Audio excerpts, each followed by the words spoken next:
Hello and welcome. I'm Thomas Porteous and you're watching The World Report on NewsX World. Let's take a look at some of the top headlines of this hour. Dozens of Palestinians are set to leave or return to Gaza as Israel reopens the Rafah crossing. It remains the only route in and out for more than 2 million residents.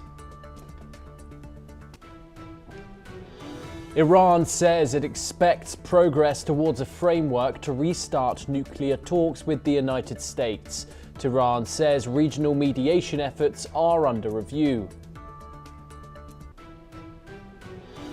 The European Union rejects Iran's move to label EU armies as terrorist groups.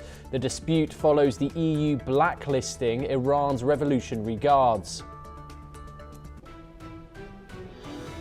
Greenland's Prime Minister says Washington still wants control of the Arctic island. The warning comes after President Trump renews calls citing security concerns. Russia confirms talks with Ukraine and the United States will now take place on Wednesday and Thursday in Abu Dhabi. The Kremlin says the shift is due to scheduling coordination between the three sides. Ukraine says Russia does not launch targeted strikes on energy infrastructure in the past 24 hours. Zelensky says the short-term energy truce has limited effect, however. China sentences former Justice Minister Tang Yijun to life in prison for bribery. The ruling is part of Beijing's broad anti-corruption drive. Right-wing candidate Laura Fernandez wins Costa Rica's presidential election in a landslide. She secures a first-round victory after pledging a hard crackdown on violence linked to drug trafficking.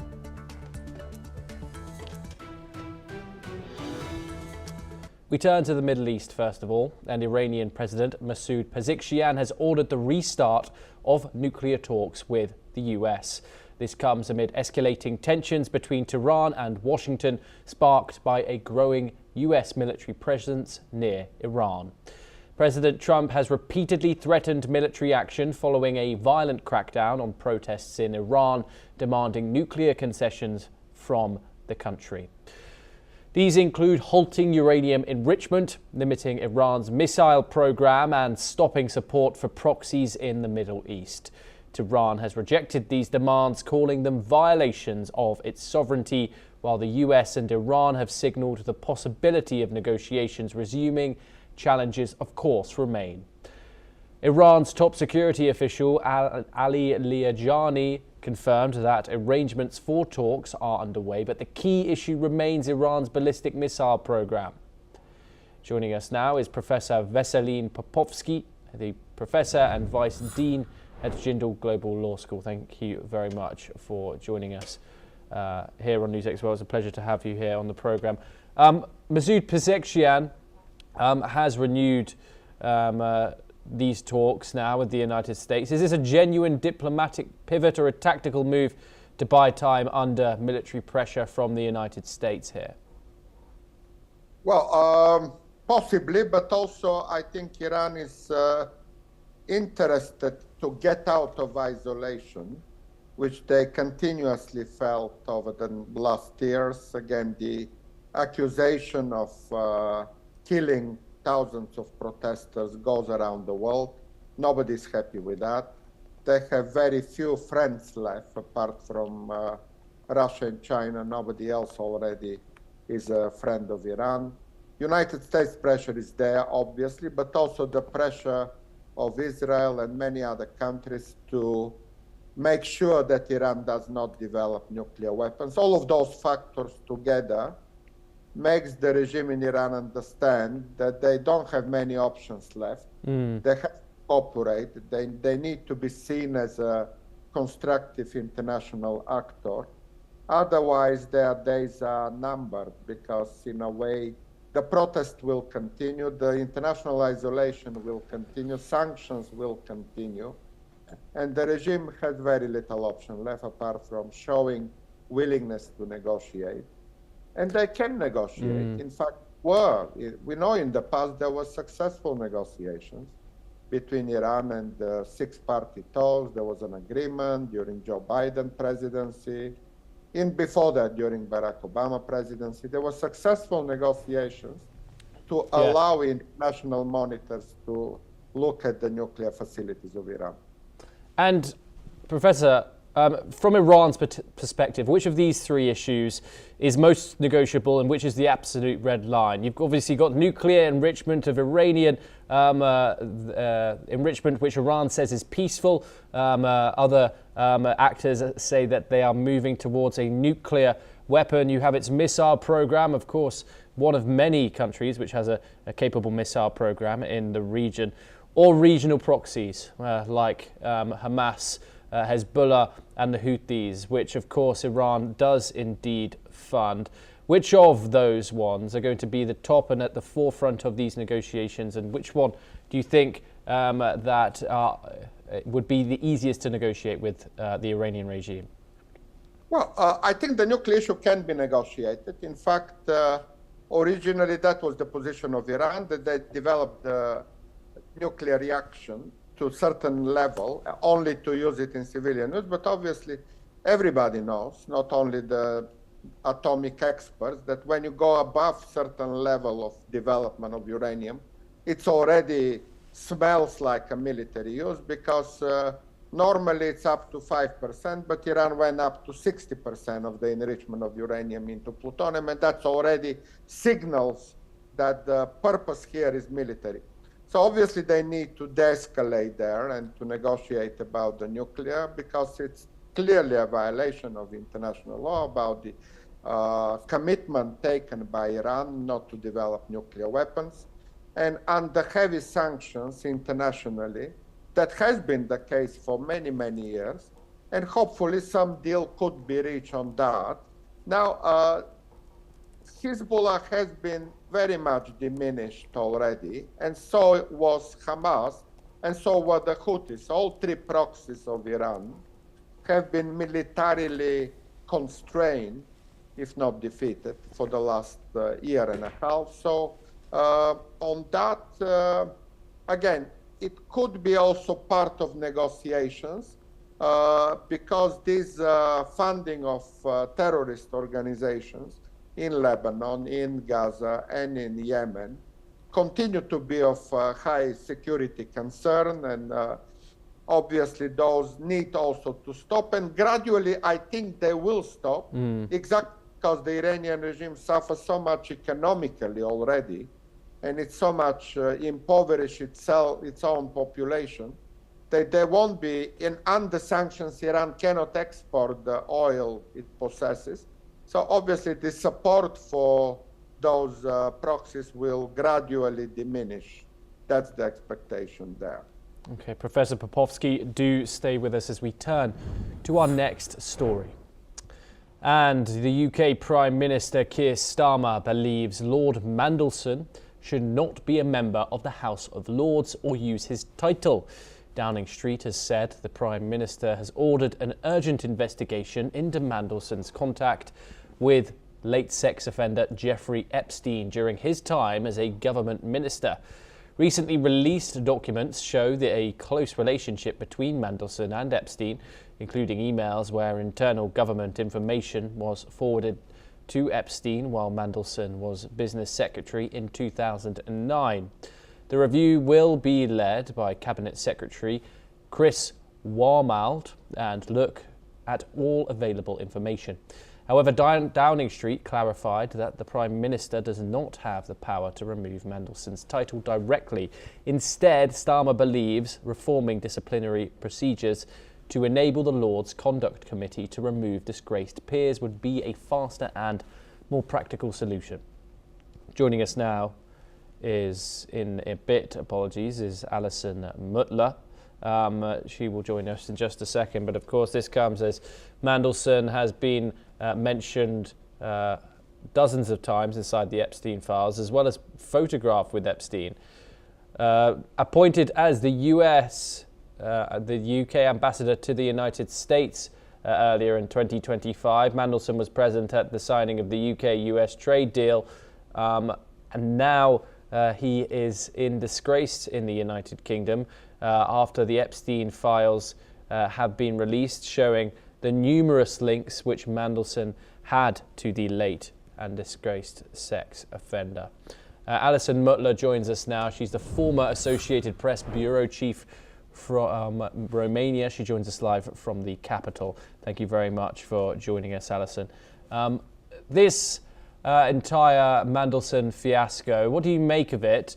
And now Starmer has spoken out and said that he should leave the House of Lords, but he doesn't have the power to do so, but he doesn't have the power to remove those privileges from him.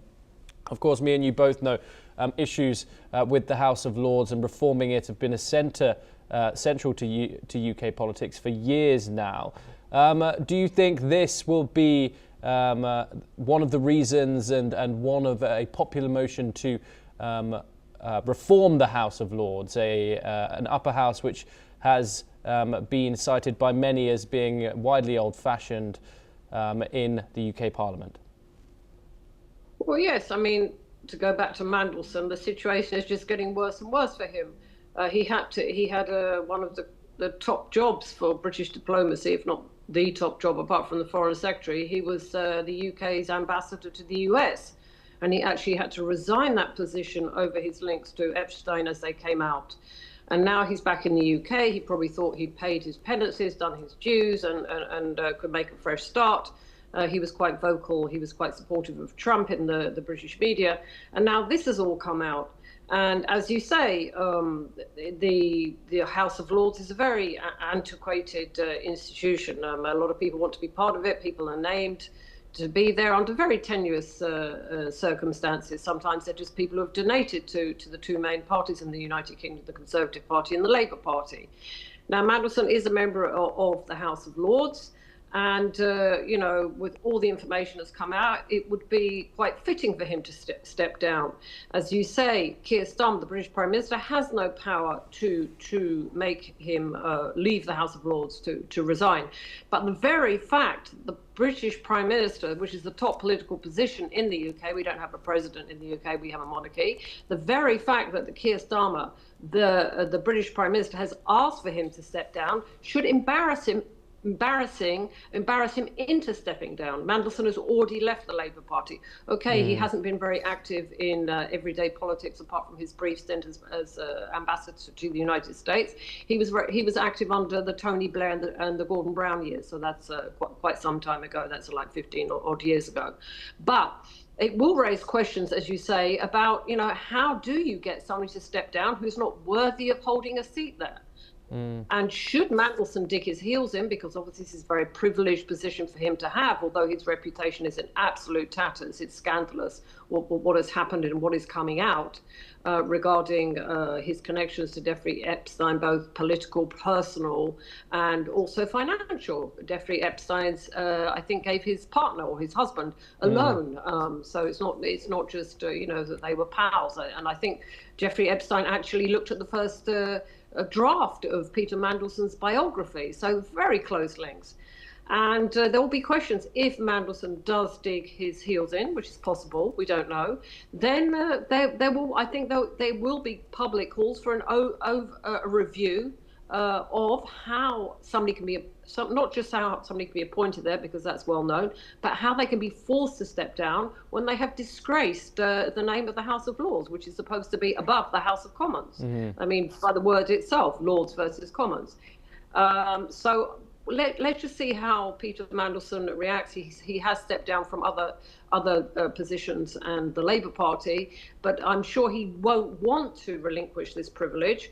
And Keir Starmer is doing everything he can to push him. He can't legally extract him, but I think there will be called for an overhaul into how people, not just are named, but how people, you know, once they show that they're not worthy of holding a seat in the House of Lords, how they can be, you know, actually removed, whether it's by a vote, I would imagine it would be by an internal vote. Indeed. Alison, do stay with us as we move over to the United States for our next story. And we turn to Minnesota. And a 5-year-old boy and his father have been released from ICE detention in Texas and returned home to the state. Congressman Joaquin Castro confirmed that Liam Conjo Ramos and his father, Adrian Alexander Conjo Arias, are now back in Minneapolis. Their detention sparked national protests and criticism, with a federal judge ordering their release and calling the detention abusive and unnecessary. The family's lawyer said they followed all legal asylum procedures, while ICE maintained the detention was part of enforcing U.S. immigration laws. Minnesota lawmakers, including Congresswoman Ilhan Omar, welcomed the family home. Alison joins us once again. Alison, the detention of a 5-year-old, what does it tell us now that he has been released along with his father and let back to Minnesota? Is that a complete U-turn now in the Trump administration's policies? Is this concession? I think it is a U-turn. It is concession, but it's because of optics, because it looked absolutely terrible. This 5-year-old child who was in the cold weather with the blue hat on his head, being apparently he was lured, his mother to try and get him, and then he was taken into custody. And that wasn't just an outrage in the United States. It went all around Europe, and I'm sure it went out around other continents. But it was on social media, so it was absolutely outrageous. What it showed symbolic was the absolute heartlessness of Donald Trump's ICE immigration campaign with ICE. That a 5-year-old child would be used in this and would be considered a public threat. It looks absolutely inhumane, and I think the Trump administration realized this, that it looked very, very bad for it, and they have midterm elections coming up in the autumn, and so I think they had to do a U-turn, because they looked inhumane. It didn't look like America no longer looked like the country of the free, where people could go there and achieve their dreams. It looked like a sort of a police state, which in that case it was. I mean, a 5-year-old child, a small child, and I think it's actually deliberate. I was looking at the picture of him today when he came back. The fact that he's still wearing that blue hat, because that's how everybody recognizes him, was that sort of blue hat, because Minnesota is a very, very cold county, and so he needed something warm. So he kind of left. He was arrested, he was detained wearing that blue cap, and he came back wearing it. And I think that sort of showed Donald Trump's administration was showing it was going full circles, and almost admitting, yes, we made a mistake, we were too heavy-handed, and look, everything's back where it started. Well, of course it isn't, but it is an admission of wrongdoing, I think, of guilt. Indeed. Great updates from Minnesota there. We move on now, and meanwhile, at this year's Grammys, several artists used their acceptance speeches to criticize U.S. immigration enforcement. Puerto Rican star Bad Bunny and singer Billie Eilish expressed outrage over ICE raids and the detention of immigrants. Bad Bunny wore a badge reading ICE out and called for recognition of immigrants as humans and Americans. Billie Eilish condemned ICE from the stage, saying no one is illegal on stolen land. An emotional Olivia Dean, who took home the Grammy of the Best New Artist, called herself the granddaughter of an immigrant in her award speech. She has an English father and a Jamaican Guyanese mother. Kalani, the winner of Best R&B Performance, abused the law enforcement before she and other performers highlighted the cost of federal operations and honoured legal observers documenting enforcement actions. Alison Mutler joins us once again. Alison, Donald Trump, of course, a close relationship with the media. He's known to get aggravated about things like this, whether that's Jimmy Kimmel, Taylor Swift, or other media moments, if you will. What more can you tell us about Donald Trump's relationship with the media, and how would he be looking at the optics of this?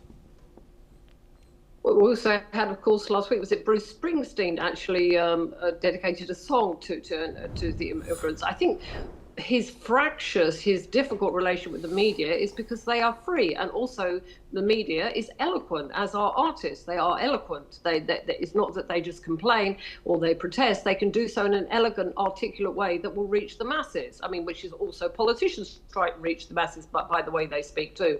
So I think the problem for Donald Trump is that he can't control the media, or he can't control all the media. There are some outlets which are more friendly to him than others, but he can't control all the media, and that really irritates him. But on the other hand, you notice if Donald Trump has an important message to say, he will go to the New York Times, he will go to these outlets which he calls, the Wall Street Journal, that he otherwise calls absolute losers and useless and fake news. He will go to them. So it's a sort of difficult, volatile relationship he has. But he doesn't like voices that oppose him, and particularly if those voices are effective, they are eloquent, and they are articulate, as the media is, as artists are. So it is difficult. But by the same token, he knows that he needs those voices, like the New York Times or other outlets, to reach his public, and that will give him more credibility. So on the one hand, he's very critical of them, but on the other hand, he also knows how useful they can be to getting his message across. Alison Mutler, as always, it's a pleasure to talk to you. Thank you so much for taking the time in joining us.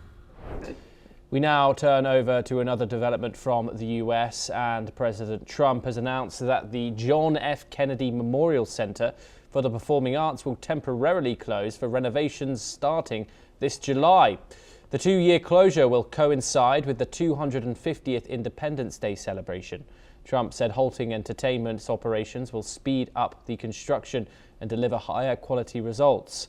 Several leading performers have already cancelled shows following Trump's takeover, including producers of Hamilton and soprano Renee Fleming. The board, handpicked by Trump, must approve the closure. The Kennedy Center, a national cultural landmark, will undergo complete rebuilding aimed at making it the finest performing arts facility in the world, as Trump so calls it. Professor Veselin Popovsky joins us now, a professor and vice dean at Jindal Law School once again. Donald Trump, of course, renamed this Performing Arts Center after himself during his second term, something that hasn't really happened before, which then, of course, led to artists cancelling their shows at the Performing Arts Center. And now he's announced that the entire venue is going to be closed. What's the thinking behind this? Of course, we've seen lots of building projects. Of course, we're getting a new ballroom on the side of the White House. The whole East Wing is being demolished. What more can you tell us about Donald Trump's architectural aims and his performance during this second term? Well, I don't know whether to laugh or to cry. This is kind of a tragic comedy. Trump is doing here, absolutely erratic, nonsense, no explanation. Could be a revenge against artists who are sometimes protesting against him, who sometimes ridicule him as well. And obviously he hasn't got any sense of reality, any sense of humor, and he doesn't understand, in fact, what he's doing. Again, absolutely, that doesn't make any sense to close so popular center for performing arts, so loved by everybody there. And I've been there once, and I enjoy all the ambiance and all the beauty of the place and the music and the dances and everything. So again, once more, this president shows how detached generally he is from the public opinion, from the feelings of the people. He acts as a dictator, as a tyrant, as somebody who doesn't care about people and their emotions and their preferences. And that only again and again alienates the majority of the public in New York, but also everywhere else in the United States. Absolutely no doubt why the popularity of Donald Trump is dramatically low. No other president after 1 year in office has so low supportive votes among those who are asked, do they support the current president? So yes, yet another act, the closure of the Kennedy Center of Performing Arts, that again and again shows what president is there and how detached he is from his own voters, from the American people in general. Indeed. Professor Vesely Popovsky, thank you very much for joining us here on NewsX. Well, it's a pleasure to have you, and thanks for taking the time. We now move over to West Asia once again, and Israel's military has warned that it would soon strike Hezbollah targets in southern Lebanon, issuing evacuation warnings for buildings in 2 villages. As per Israeli military, southern Lebanon's Yanu village will be the target, and this will reportedly be second of such attacks within days after Israel hit what it described as Hezbollah infrastructure in several areas on the 27th of January. Israel and Lebanon have both sent civilian envoys to a military committee monitoring their ceasefire, a step towards meeting a months-old US demand that they say broaden talks in line with President Trump's Middle East peace agenda. Israel and Lebanon agreed to a US-brokered ceasefire in 2024, ending more than a year of fighting between Israel and Hezbollah that had culminated in Israeli strikes that severely weakened the Iran-backed group. Since then, the sides have traded accusations over violations. Well, that's all that we have time for this hour. Keep watching NewsX World for more international news updates.